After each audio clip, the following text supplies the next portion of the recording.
Ave Maria, it's Father David Nix from here in the pyramids of Egypt.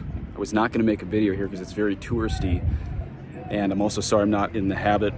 Very hot here. Quite a bit of noise too. This is an enormous pyramid. It goes all the way up there, and then there's another one behind me. You're probably going to hear some horses clapping behind me too. I don't know if that's normative for here or just a tourist trap thing. I texted two friends who were evangelical converts to Catholicism as I showed up here. Who do you think built the pyramids? And they both said slaves. One of them even added people of God. And as I look at these enormous stones that were put here, it's not just the shape, it's not just the size of the pyramids, obviously, it's also the size of each one of these stones. How in the world did this happen? So I haven't studied a lot of this. I probably should have studied before I came here. But if two of my friends who have studied quite a bit, here's our horses right there, said that they think it's the slaves, that makes sense to me.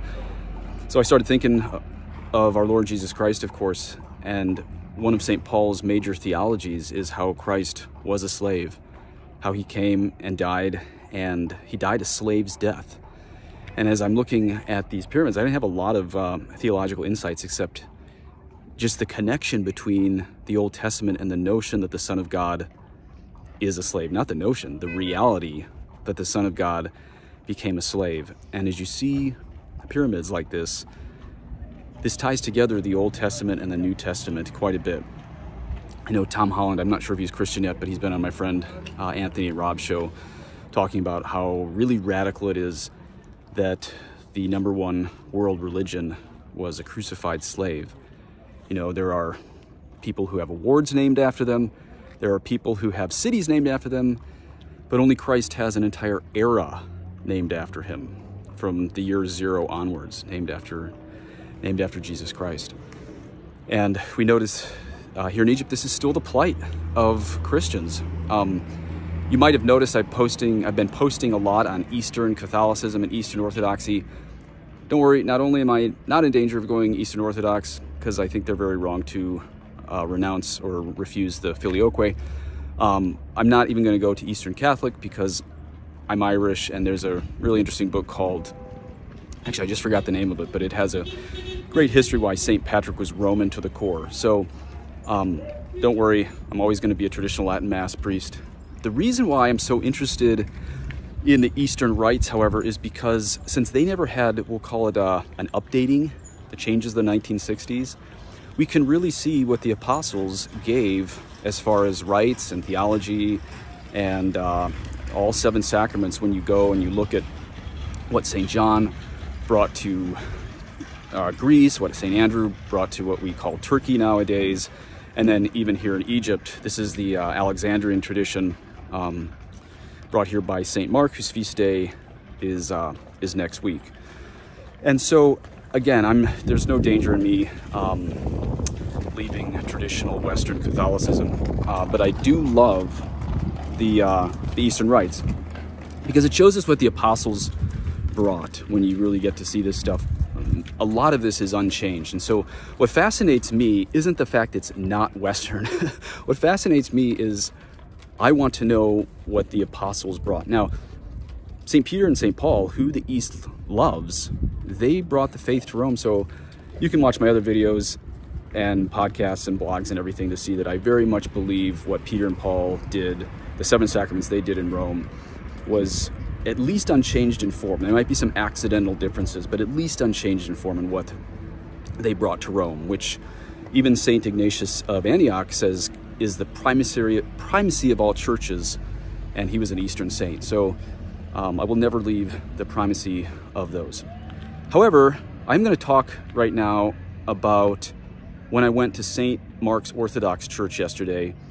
And I know there will be a couple traditionalists mad that I actually call them martyrs, because I think there was a pope in the Middle Ages that said even if you die as a martyr, as a schismatic, you can't be saved.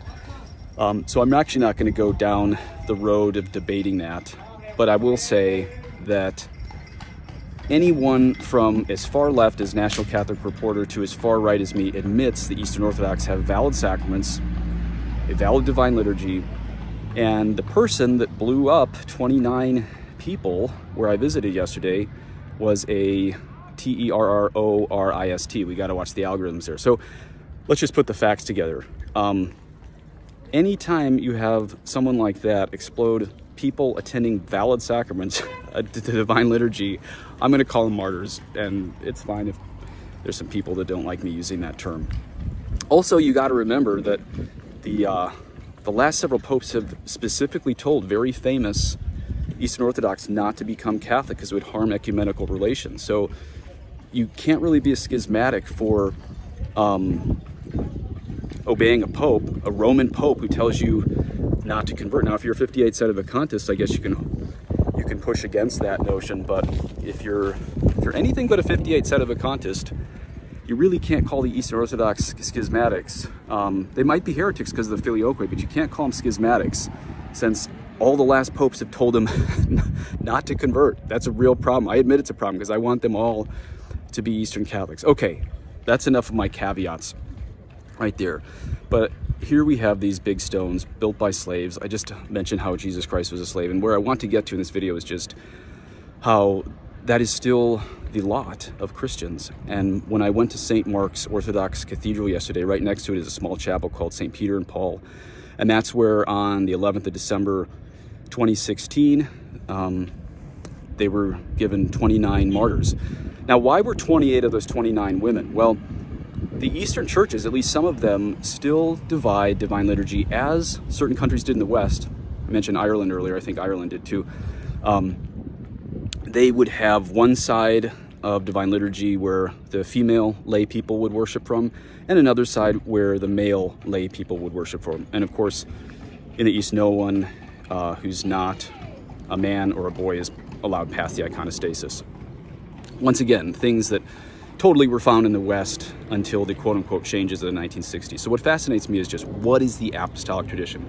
Okay, so back to these martyrs yesterday. And if you just want to use the more general term, a martyr being someone who dies for their faith, then we can avoid the whole topic of if a schismatic martyrdom is valuable and stuff. But I don't want to get into that.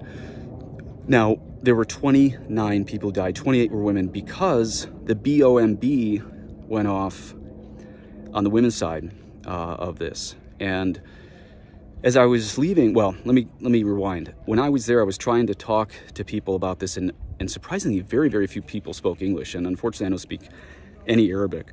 But I finally met a 30-year-old Christian woman named Christine, who's Egyptian. She's a Coptic Orthodox, and she spoke very good English. And it turns out one of those 29 martyrs, 28 of the 29 women, one of these women was her Sunday school teacher.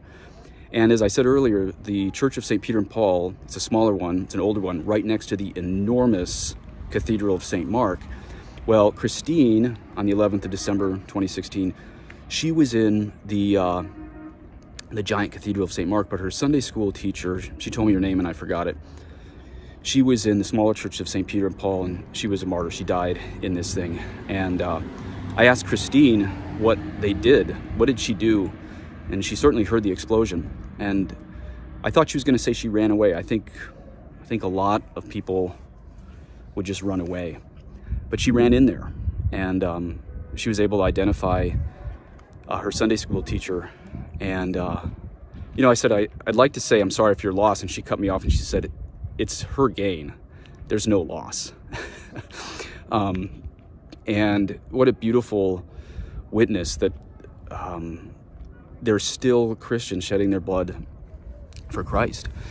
And so one of the things Christine told me is she, as I said, she went in there and she was able to identify the body of her Sunday school teacher.